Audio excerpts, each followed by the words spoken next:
বছরের একটি ছেলে, তার নাম ছিল ইয়ামিন। সে ছিল খুব চঞ্চল, কিন্তু নামাজ পড়তে আলসেমি করত।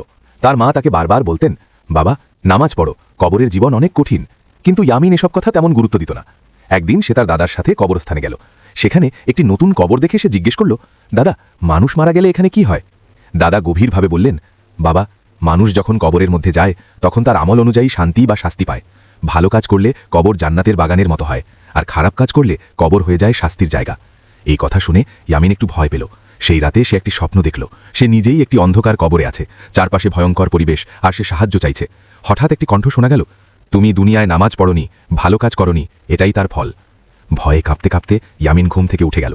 তার শরীর ঘামে ভিজে গেছে। পরদিন সকালেই সে মায়ের কাছে গিয়ে বলল, মা আমি আজ থেকে নিয়মিত নামাজ পড়ব, আমি কবরের আযাব থেকে বাঁচতে চাই।